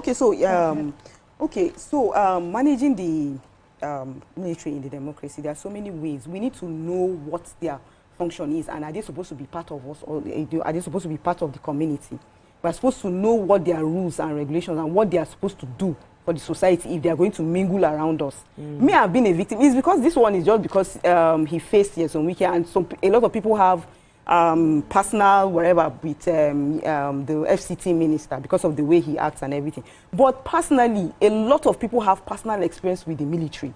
Me personally, I've had one with the military. There was a time we were on the road and they came because there was no road. The place was very narrow for them to pass. They just came with their truck and then they just removed my entire bumper from the front. They didn't turn back. They didn't say anything. They just went forward. I've seen an instance where they hit somebody. They hit somebody. They didn't stop. In fact, when they were now stopped in front, they came out and they beat the person that stopped them. So there are so many. So at the military now, I even have a question. Are they supposed to be around us? Are we supposed to be seeing them anyhow? Just the way, yes, just the way we see our police around. Are we supposed to be seeing our military anyhow? And I bet you that land that like I said, from the story I heard, they oppressed somebody, and the person went and reported to the FCT minister. That was why he came there. It's just that he's just somebody that can't manage his emotions and can't manage things. That's why it escalated to the level where it is. But the military, to a large extent, have been oppressing a lot of citizens. And we have not been able to find a way to manage, because we are running a this democracy, and then the military, we have not been able to balance these two. But I am telling you, a lot of times they oppress a lot of us. So many instances, I have so many stories. Are we going? Honestly, the matter is the matter. But we're still going to continue the conversation. We'll be cutting off to join a live broadcast on the health sector. This is a joint annual review holding in Transcorp Center, Abuja. Viewers can continue watching the show by scanning the QR code on your screen right now. We're also still on YouTube anyway. So, all right. So I just want to say that it's so sad that we live in a climate, especially in Nigeria, that the military that is seen as a symbol of protection, in the sense that they protect the sovereignty of a nation. You know, then growing up, when my mommy says, the military are around, you should be scared, because you are like, are they people trying to bomb Nigeria? Are people trying to threaten the country? But nowadays, like you said, you see the military guarding land. They have no business. I'm sorry, the former chief of naval staff have no business using the military to guard land. When Trump has told us that he's bringing airstrikes, our military should be out there trying to protect the sovereignty of the country. My mom was traveling today because you know her mother does not want to use flight. She was traveling today and I was scared because of our roads are not safe. Our roads are not secured. Things are not working well as regards to security for us. So it's really sad to see the military being used for personal interest. Whether we like it or not, they are being used for personal interest. You did not like the fact that your land was revoked. Instead of you to take it to the court, instead you decided to bring in the people that you've worked with, the military men, to come and guard the land, to sit down there when they're supposed to be guarding the country in general. Be careful, it's the personal interest I mentioned now that they say. No, let them come from me. Let me take Abiodun. Welcome to the show. Good morning. Hey, did not do research. Abiodun has called us from Ibadan. Please listen to us, not the TV. Oh no. Hello, Abiodun, are you there? Oh no. So, all right. Yes, so the military works with a strong hierarchical system, right? They take their orders directly, and there's no break in transmission when it comes to their orders. It has to flow, and everybody must obey. They call it obey the last order. For us to be able to get things done when it concerns the military, it also depends on how, so far, we've had military rule, and then the fact that our institution is done in such a way that there are certain armed forces that really have strength. And when it comes to, when you're talking about those armed forces, it's the military that they have the power. The way the structure is not something you can just, use democracy to just, okay, let us agree and all of that. They follow authority. So to get things done so that they are on our side is to go through their hierarchy, is to go through the top. And that's why I faulted Wike that he knew the right thing to do. When he went there to see for himself. He could have just gone back. He didn't need to start exchanging words with the young man. Okay, this is what you are doing here. You not allow me access to come in. Okay, that's fine. I'll see you in court. You go through the right channels. You go through the rule of law. You use the courts. But we are still in a country where many people don't obey the rule of law, especially those who feel they have certain privilege. So we are fighting the war on all corners because even we ourselves that are fighting the war, we don't obey. So you set a precedent of not obeying. Other people that are looking at you will say, okay, what's the worst you can do? Did they not call you to come to the courts? Did you go? Did you respond? So everybody, and that's what leadership is about. You must lead by examples so that when you are instituting the systems, everything must fall in line because people see that even the system can catch you as a leader and there's nothing you can do about it. The system supersedes. That's the only way we can get the military to work in sync with us. But you as an individual, because they will see you as a civilian. If you're not wearing uniform, you're a civilian. Honestly, I love the way you brought the solution. We need to strengthen our systems. When we strengthen our systems, we're not fighting any battle personally anymore. The system fights for us. Right now, sometimes we feel like we need to fight ourselves. That's why the Minister of FCT had to show up personally to take possession because our system is not strong enough to fight for us. So we need to strengthen the system. We need to reduce indiscipline and impunity at every corner of the country and strengthen our system as much as possible. And it will start from our leaders obeying the rule of law. Don't blow siren. Leaders should not follow one way. There are little things that count. But concerning the specific situation of the Minister of FCT, Wike, as well as this naval officer, on this show we have said, two wrongs cannot make it right, and both in this case were wrong. At the end of the day, I would like to see how this is resolved because to set precedents for the future so that we don't have this kind of thing happen again. We'll take a break right now, and when we return, we'll continue with another segment of the show. Stay with us, we'll be right back.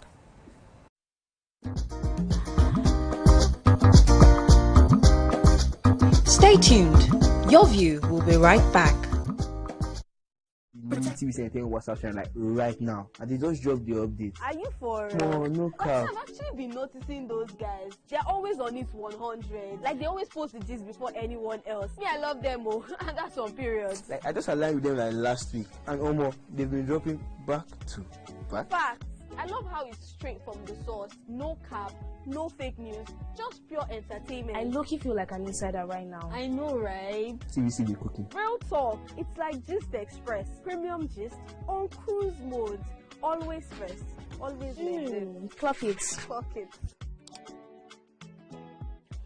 You know what, guys? I just joined. Active. Jens is right. All you're trying to say to you is for your premium entertainment content, scan the QR code on your screen right now to join the TVC Entertainment WhatsApp channel.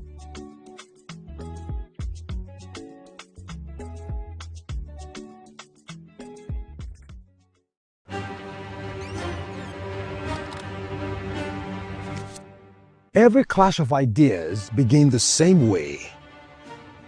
Differences could be a disagreement, two voices, two views, standing apart, or an argument. A battle to win, to prove, or to conquer. Both are born from differences. One can open the door to respect. Sound, are you ready? And the other close it with fire. Two perspectives, but one big issue. Are you good? Yes, I'm good to go. So do we argue to fight or disagree to understand? 3, 2, 1, we are live. This is the big...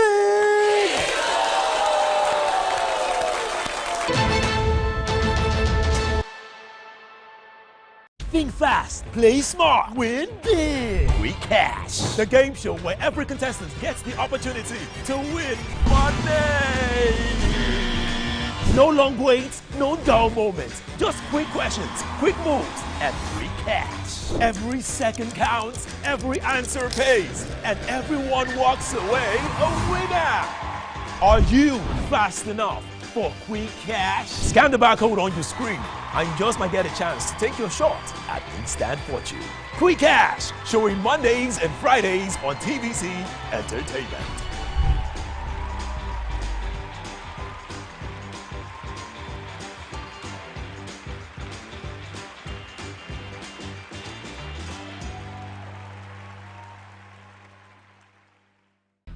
Lagos to the world. TVC.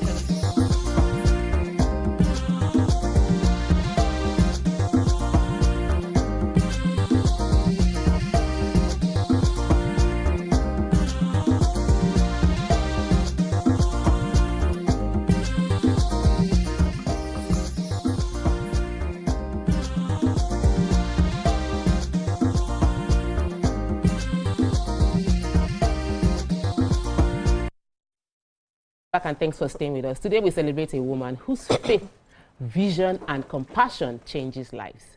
Dr. Mrs. Bumi Adeniro, fondly called Mommy Coach, a devoted wife, mother of 4, author, parenting coach, nurse and spiritual mentor. She has dedicated her life to guiding families, restoring hope, and raising the next generation of godly leaders. Through her ministry platform, I Am Bumi Adeniro, she leads initiatives like the Bumi Adeniro BOA Foundation, BOA Orphanage, the Second Chance, offering counseling and offering care and opportunity to the underprivileged and vulnerable.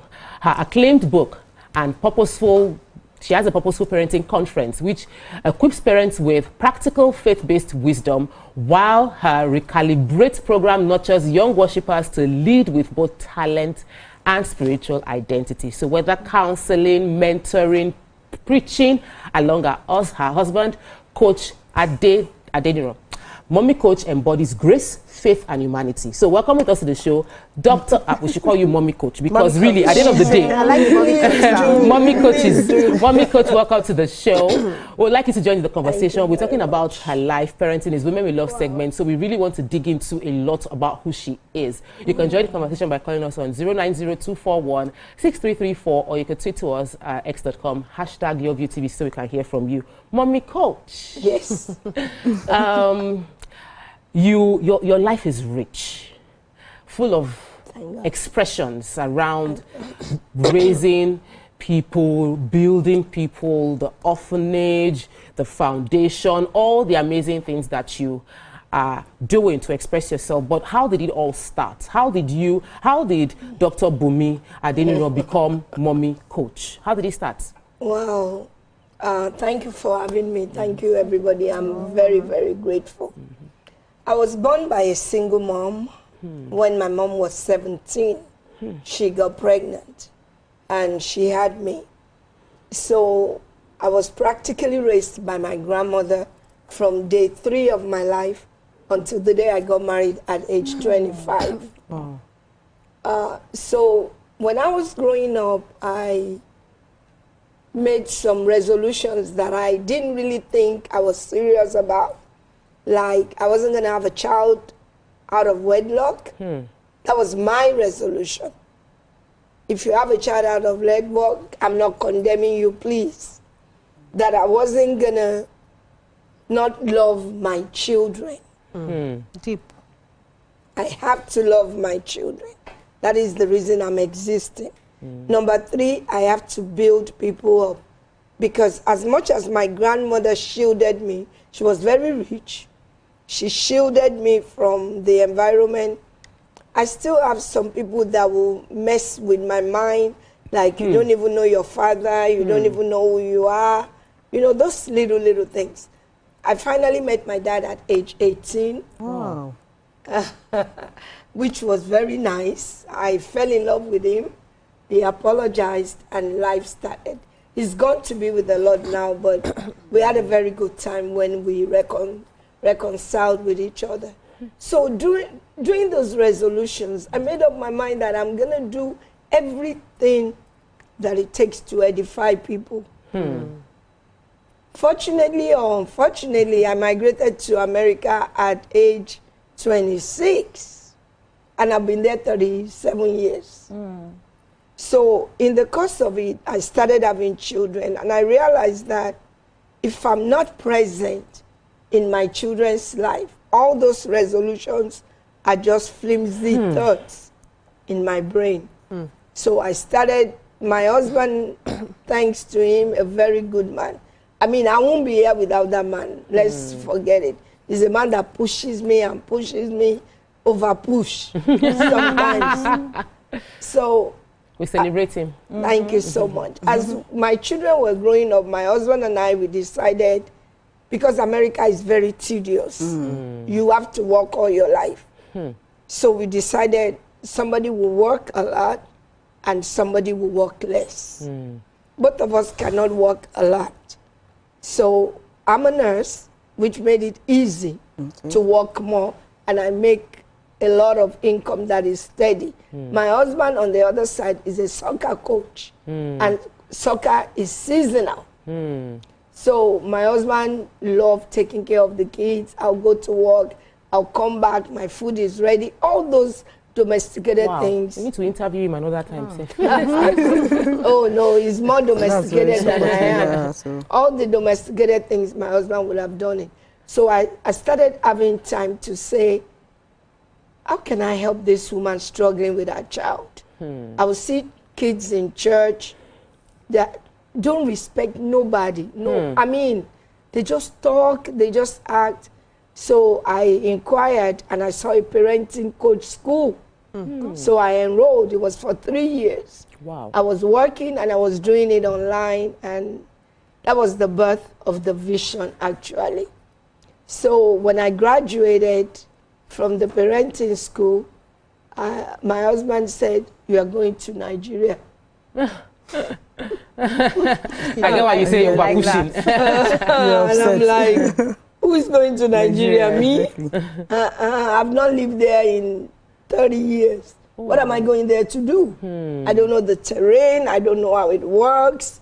I don't want to come here and make a fool of myself. But once God has spoken, He has spoken. I think I want to take it from the parenting side, because when she was reading out your bio, she mentioned that there's a parenting conference. And you mentioned that your husband was instrumental in taking care of the children. Now, coming down to Nigeria, we have a culture whereby we're training the men to be providers while we train the women to be nurturers, in the sense that the women are the parents. So how do you plan to incorporate our cultural mentality into the conference? Thank you so much. So much. This conference is focused on mainly kind of on daddies, fathers. Because you cannot just be a money-making machine. The impact of a father in the life of a child. For me that didn't have it, I know it. For my children that have it, they know it.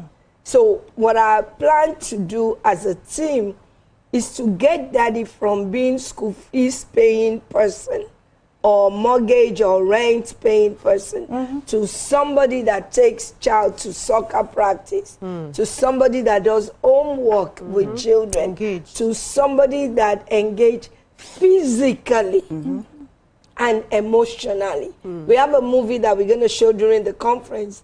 It's called Fractured.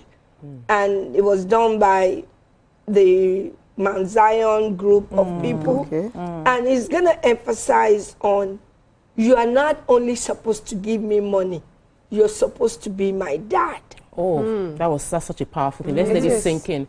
We'll take a quick break now. When we return, we dig deeper into this idea of the father being not just a provider, but who is a father. Daddy. Yes. Stay with us. We'll be right back.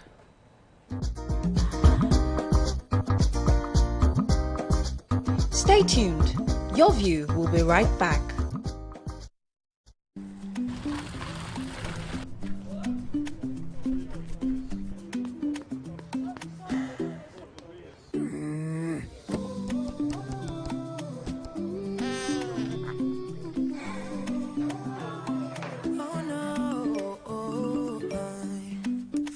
To imagine a world with no boundaries. Just you and your dreams, running wild and free. Oh no, life can be easy.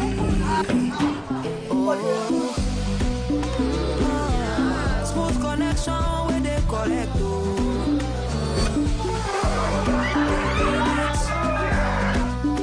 Lagos to the world. TVC Communications has been nominated for its very first international award, the prestigious AIB. It's a recognition of our voice, vision, innovation, and relentless drive to push beyond boundaries. TVC Communications, Nigerian excellence on the world stage. Now hope They carry us. even when wahala they choke, we stand gidigba. Hope they waka with us for downfall. They gist with us for buka. No matter the gbege, our spirit in no fit scatter. Hope na that pikin where they read ABCD and still get ogbonge dream for hearts. Hope na the mama where they fry akara, we see the reason say Tomorrow go soft for am. Naija, your freedom na promise. Say hope go always come, no matter wetin happen.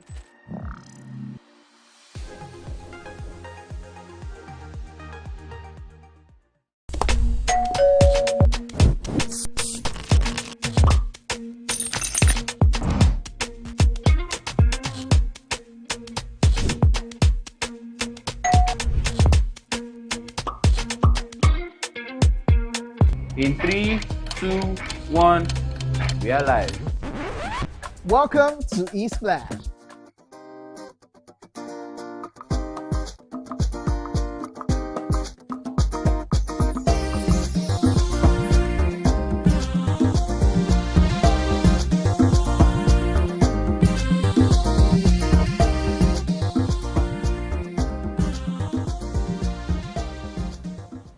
Welcome back and thanks for staying with us. We have Mommy Coach here and we've enjoyed the conversation with you. But you know, the truth is, we also have VC Coach here, you know, and she's also, actually our banter today was about parenting and the fact that parents should train themselves, read books about parenting and develop themselves better. So I'd like you to... Yeah, Mommy Coach, this is just timely because in my little journey, I just started the journey.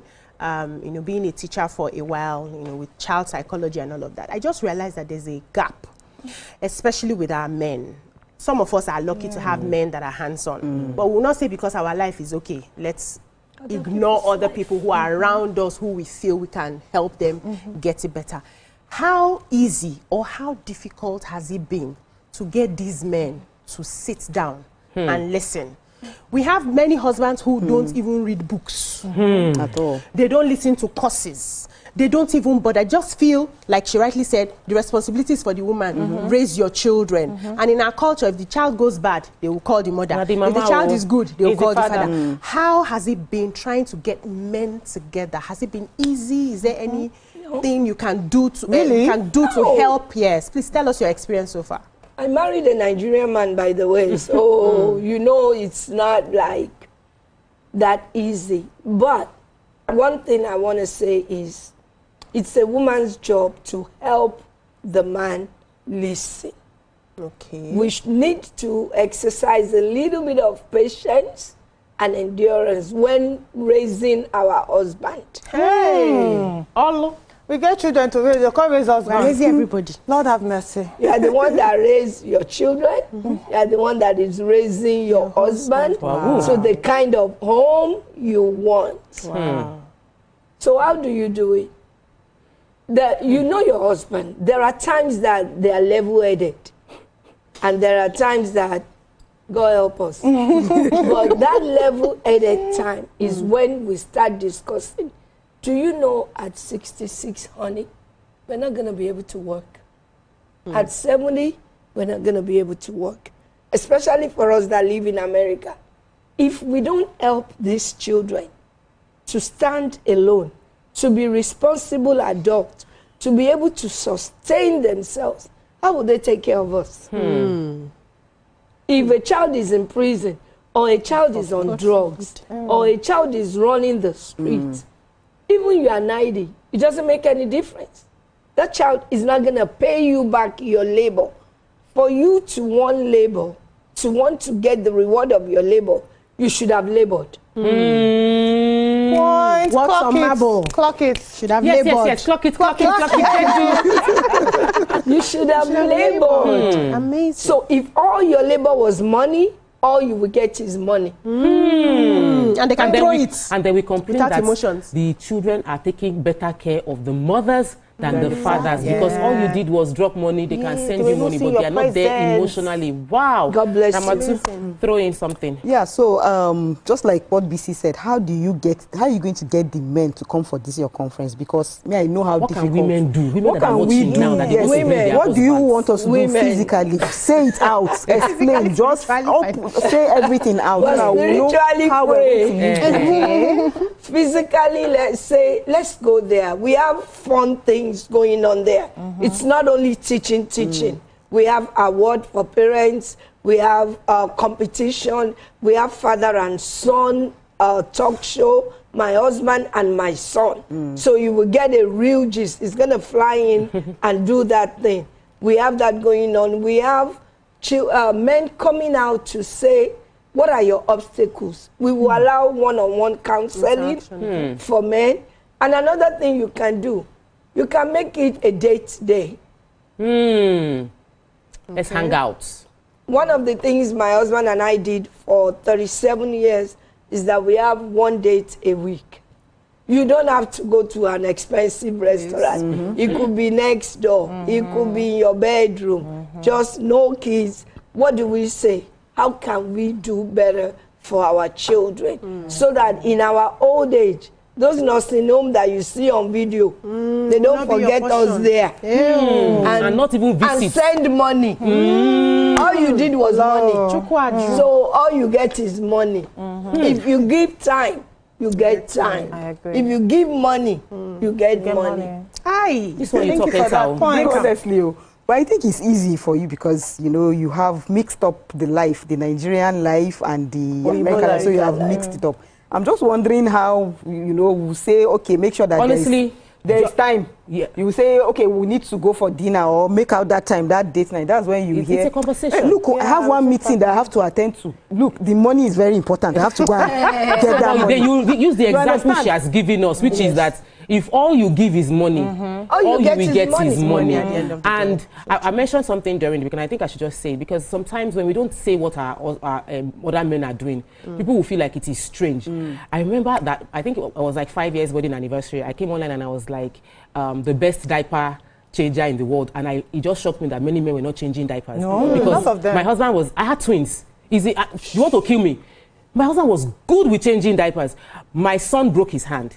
He has his right hand in a cast for the past 3 weeks. And every day, my husband doesn't wake up early. He's not a morning person. But every day, he wakes up 5:30 a.m. He will drag him from the bed like this. He will bath his son. Every day for the past 3 weeks. And it's not convenient, but he's done it. So there are men doing it. Yes. There are men doing it. And so when we don't say the stories, and I was telling BC, I say, BC, we are lucky because I know our husbands and I know what our husband is doing. But when we hide our good husbands and our good marriage, every person outside will feel like nothing is working, but it's working. So share the story, share the example. Mrs. Mommy Coach, Dr. Mrs. Bomi Adeniro has given us so much in the short time we had with her on the show today about the importance of parenting and the importance of working together in unison. And so we want that to spread within our community. Please give us, what date is this? The conference. It's November 22nd at the KICC Prayer Dome. And we know the place. We know the place. You know the place. That's Maryland, Lagos. It's going to be from 8 o'clock. But please, because we want to do more than teach. We want to feed. We want to have fun. We want to have fun. So register. So we don't make food for 500 and 900 show up. It's free. Register. It's free. Oh, yes, fantastic. The program is free. So well done, make it a date.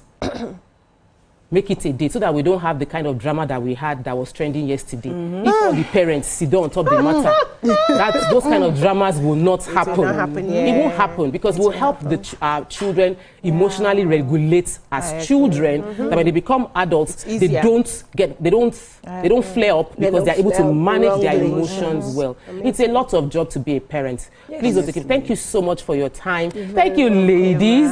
See my beautiful, brilliant ladies. Just give it back to back. I like heated shows like this. If you miss any part of it, it will be on YouTube. Till tomorrow, enjoy the rest of your day. Bye. Bye, everybody.